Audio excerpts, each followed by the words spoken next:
Give us a pint, Alec. Make it ice cold. No. What? This is the story of how one of Coronation Street's most controversial characters left the cobbles under a cloud of scandal, and why the actor who played him spent 17 years insisting none of it was true. Bruce Jones brought Les Battersby to life across more than 1,000 episodes before walking away in 2007. But the truth behind that exit remains one of British soap's most contested departures. Are you leaving that there? Yeah. Any objections? About half a dozen. Well, keep them to yourself. His major revelations about what really happened surfaced later, especially when his autobiography dropped when he turned 58 years old. What we're about to explore isn't a single moment of truth at one specific age. It's years of conflicting accounts, disputed facts, and a lad who's never stopped fighting to clear his name.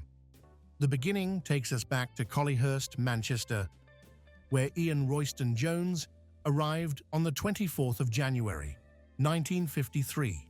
His father grafted as a steel erector, while his mum worked in a factory, proper working-class Manchester stock through and through. Are you satisfied? Well, it's hardly a picture of sartorial elegance. Look. Childhood threw some hard punches at young Ian, who spent 2 years in hospital isolation, battling rheumatic fever, and when he turned 12, his parents separated. Expulsion from school followed, which meant his grandmother raised him in North Wales while he figured out what came next. Acting wasn't a straight path for Jones. Pipe fitting paid the bills, as did boiler making and part-time work as a fireman, all while he attended night school for drama whenever he could manage it. A mate joined him to form a comedy duo called Clark and Jones, and they worked the Northern Club circuit for years, grinding away at small gigs. Where's me flaming trousers? In the flaming wash! You stupid cow! Don't you call me a stupid cow! This wasn't some posh drama school graduate with connections. This was a bloke who'd grafted his entire life, learning his trade in working men's clubs across the north, where the audiences let you know immediately if you weren't cutting it. Ken Loach changed everything. 2 television commercials, directed by the legendary filmmaker, led to the lead role in Raining Stones back in '93, and the film won the jury prize at Cannes. Bruce Jones, as he'd started calling himself using his father's name, suddenly found himself a proper film actor with credentials. The Full Monty arrived in '97, one of the biggest British films of the decade, earning Jones a Screen Actors Guild Award alongside the ensemble cast. Listen, when I finish this, darling, you'll be giving me your widow's pension for the ride in it. I won't. That same year, Coronation Street came calling with an offer that would define the rest of his life. But here's the thing about Coronation Street in '97. The show was struggling a bit, seen by some critics and viewers as staid and old-fashioned, losing ground to younger and edgier programs. Producer Brian Park had developed a plan to shake things up, and that plan involved creating what he openly called the family from hell. July 4th, '97 brought the Battersby family crashing into number 5 Coronation Street, and British television would never quite recover from the impact.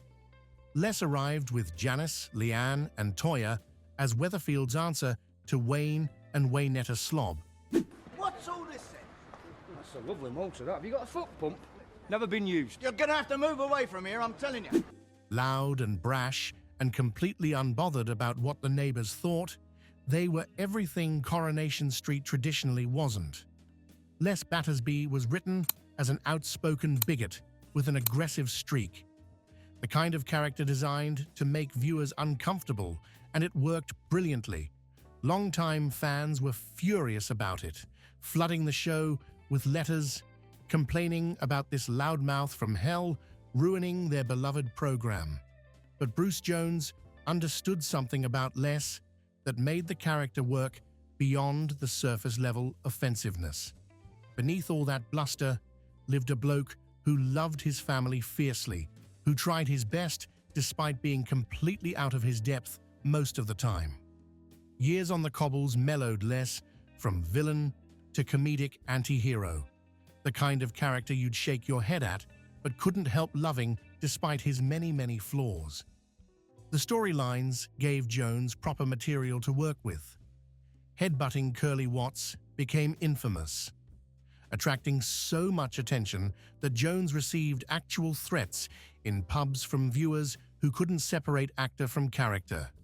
Wrongful imprisonment after police committed perjury gave Jones some powerful dramatic material to sink his teeth into. New Year's Eve, 2001 brought a heartbreaking storyline showing the depth Jones could bring to what could have been a one-note character written off as comic relief. The Wedding to Cilla Brown stands out because it perfectly merged Bruce Jones's real-life obsession with status quo into the character. Les was written as a massive fan of the band, mirroring Jones's own love for them, and the writers managed to get the actual band to appear on screen. Les crashed into their van while driving to his own wedding after spotting them on the road. Peak Coronation Street comedy at its finest. The kind of daft but heartfelt moment that defined the show when it was firing on all cylinders. What made Les work as a character went beyond the big storylines, though. His relationship with street stalwarts like Curly Watts, Jack Duckworth, and Fred Elliott gave the show some of its funniest moments, the kind of everyday banter that felt real because Jones understood working-class blokes like this. Pints in the Rover's Return with Jack became a regular fixture, two chances bouncing off each other with perfect comic timing. The rivalry with Janice gave Vicky Entwistle some brilliant material to work with, and their on-screen marriage felt lived in because they'd built genuine trust as scene partners over thousands of episodes together. Viewers who initially hated the Battersbys eventually came round because Jones never played Les as a cartoon. The character's faults were real, his love for his daughters was real, and his complete inability to get out of his own way was painfully real to anyone who'd known someone like him. That's what changed minds over time. Not some sudden personality transplant for Les, but the realization that beneath the noise and the aggression lived a deeply insecure man doing his best with limited tools. Jones brought that vulnerability to every scene without ever asking for sympathy. 2005 brought a nomination for Best Couple at the British Soap Awards, alongside Wendy Peters, who played Cilla. That same year, Jones received the Variety Club Silver Heart for his charity work, becoming the first TV celebrity to receive this particular honor. 10 years into the role meant Bruce Jones had played Les Battersby across 1,022 episodes, making him part of the furniture. Viewers had watched the character evolve from pantomime villain to beloved fixture, someone you looked forward to seeing even when you knew he'd probably do something daft. And that's when March 2007 arrived and changed everything. The official story, as reported by the News of the World, claimed Jones got drunk with an undercover reporter, revealed future storylines, and made inappropriate comments about his castmates. Suspension came first, then his contract was terminated. Case closed in the public eye. Another actor who couldn't handle fame and let the drinking spiral out of control. Bruce Jones has never accepted that version of events, and 17 years later, he's still fighting it with everything he's got. According to Jones's detailed account to Byline Investigates in 2021, the whole thing was a setup from the moment it started. A man approached him at Malaga Airport after a holiday, later offering him 10 grand for an appearance in Dubai. Sounds dodgy from the jump, but Jones agreed to a meeting at the Rectory Hotel in Stockport to hear the details.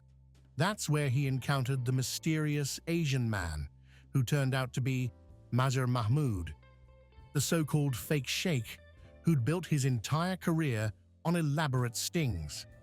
Mahmood was legendary in tabloid journalism circles, famous for elaborate sting operations that trapped celebrities into compromising situations they couldn't escape from. Jones alleges he was plied with drink and that 2 women were introduced with pressure to go to a hotel room fitted with hidden cameras, the whole setup designed to destroy him. But here's where it gets interesting. Jones's agent Tony Nyland claimed the News of the World subsequently offered 30,000 quid if Jones would confirm the paper's account, which he refused to do.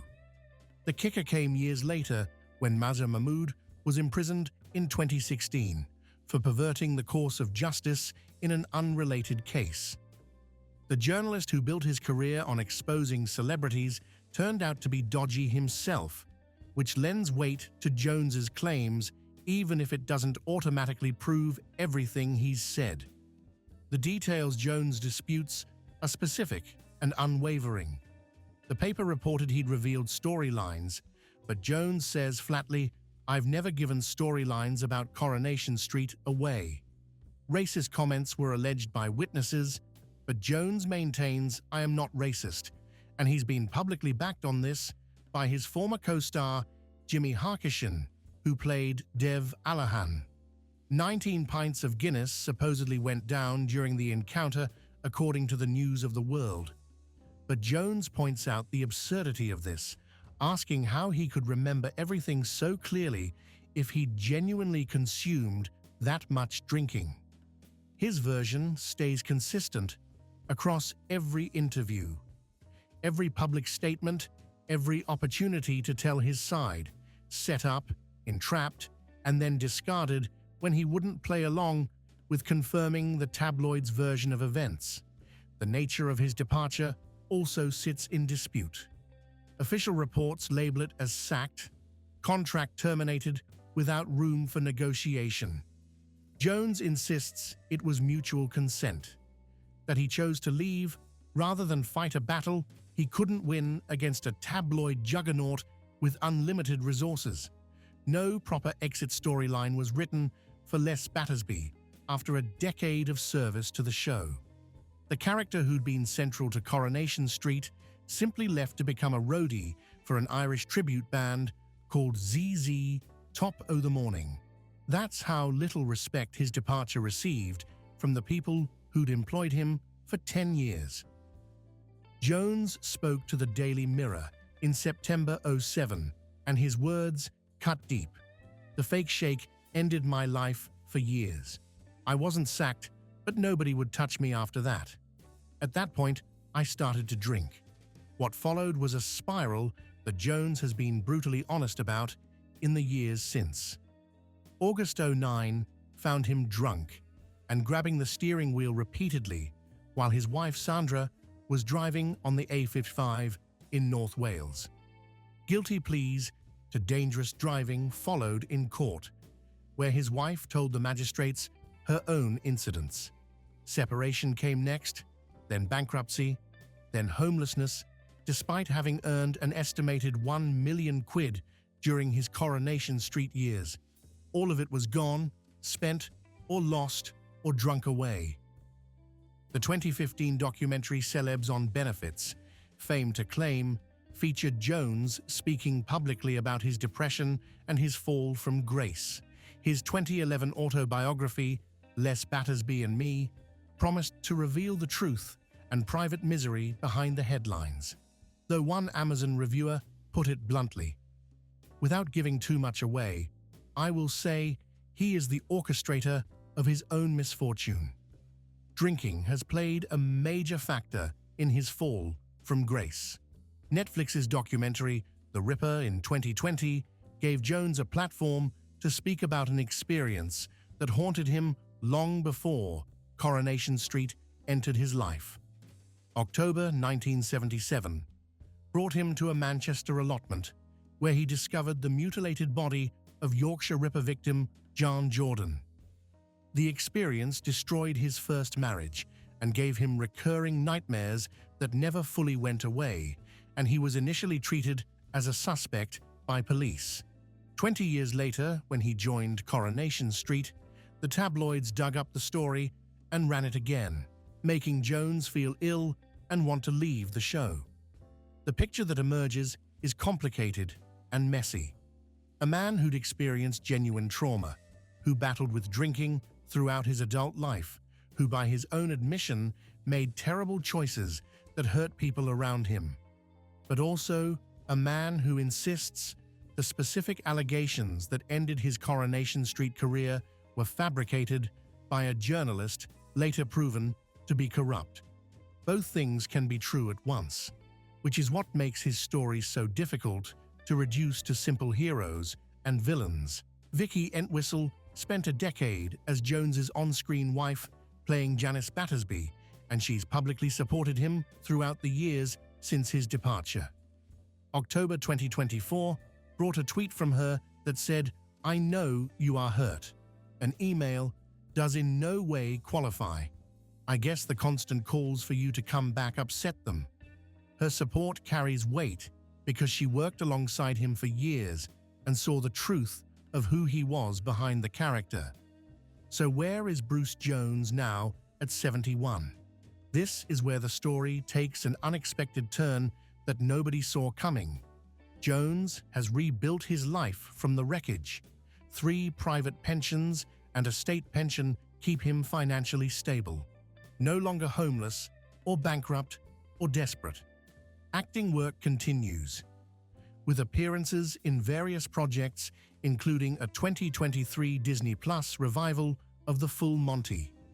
Best Supporting Actor at the International Film Festival of Wales in 2021 came from a short film called Shiny, proving he could still deliver performances that mattered.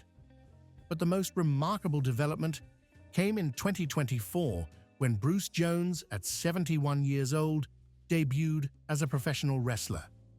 This isn't a typo or a joke or some publicity stunt. This actually happened. Sovereign Pro Wrestling in Manchester welcomed him into their ring, where he formed a faction called the Les Battersby World Order, entered to Status Quo's Rockin' All Over the World, and defeated a character called Thatcher Wright using the Iron Claw. May 24 brought a Coronation Street fight where he faced off against former co-star Stephen Arnold, who played Ashley Peacock, now leading a rival Butcher Club faction. The two lads reunited for the 2024 Haywood Christmas pantomime Beauty and the Beast. At an age when most people are settling into quiet retirement, Bruce Jones is body-slamming people in wrestling rings and playing panto villains for laughing children. There's something quintessentially British about that redemption arc. Then, November 2024 brought the call from Coronation Street, though not an offer to return. Notification arrived that Les Battersby was being written out permanently after 17 years of living in off-screen limbo. The character died in a workplace accident at an abattoir, allegedly due to drunkenness, and the symmetry is almost cruel. A character destroyed by the same thing that nearly destroyed the actor who created him. An email informed Jones of the decision, addressed simply to Dear Mr. Jones. The impersonal nature of the communication sparked outrage among fans and former cast members who remembered Les's decade of service. ITV was forced to apologize for the blunt approach, though the damage was done. Jones's response showed remarkable grace under circumstances that could have made him bitter. "It gives me closure," he told GB News. "Maybe it will stop people asking me all the time when I'm going back." He added, "Les is a legend. I'm so proud of him. I really am. I made Les who he was. They'll never get another Les." That last line hits hard because it's absolutely true. Love him or hate him, Les Battersby was unique in British soap history. Bruce Jones created a character that defined an era of Coronation Street, that helped save the show from irrelevance in the late 90s, that gave viewers someone to argue about over their tea. 1,022 episodes across 10 years took Les from the family, from hell to beloved comic relief that audiences genuinely missed when he wasn't on screen. The truth about why Bruce Jones left Coronation Street in 2007 will probably never be fully resolved to everyone's satisfaction. The official version points to self-destruction through drinking and poor judgment. Jones's version describes entrapment by a corrupt journalist and abandonment by a show that should have protected him. The journalist in question was later imprisoned for lying in court, which lends credibility to Jones's claims about being set up. But Jones has also acknowledged his battles with drinking and the choices he made that led to bankruptcy and homelessness. What we can say with certainty is this: Bruce Jones created one of British soap opera's most memorable characters who will be remembered for decades to come. Everything was lost in the aftermath of his departure, from money to home to reputation. Years in the wilderness followed, bankrupt and struggling, and fighting demons most people only see from a distance. Rebuilding his life through sheer determination brought him back, and at 71, he's found an improbable second act in wrestling and pantomime, proving that redemption is possible even when the fall seems terminal. For viewers of a certain generation, Les Battersby will always be frozen in time exactly as they remember him. The loudmouth neighbor from hell who turned out to have a heart of gold underneath all the bluster. The status quo obsessive who crashed into his hero's van on the way to his own wedding in the most Les Battersby moment possible. The bloke who headbutted Curly Watts and made a nation simultaneously laugh and gasp at the sheer audacity. Bruce Jones gave us all of that, and whatever the truth about his departure, that legacy can't be taken away by anyone. The story of Bruce Jones and Les Battersby is a very British tale when you break it down. Working-class lad made good, fell hard, got back up again through grit and determination. No Hollywood ending exists here, no neat resolution that ties everything together. Just a complicated man who played a complicated character and lived through the consequences. He's still here at 71, still working, still insisting he was set up, still proud of what he created. Les Battersby is gone now, axed off-screen in a manner that echoes the worst of his fictional struggles with drinking. But Bruce Jones remains, wrestling at 71 and performing in panto and refusing to disappear quietly into retirement. That's the real story underneath all the headlines and scandals, not the tabloid sting or the contested departure, but the determination to keep going when everything says you should give up. Very British in its stubbornness, very Bruce Jones in its refusal to accept defeat. Very Les Battersby when you think about it.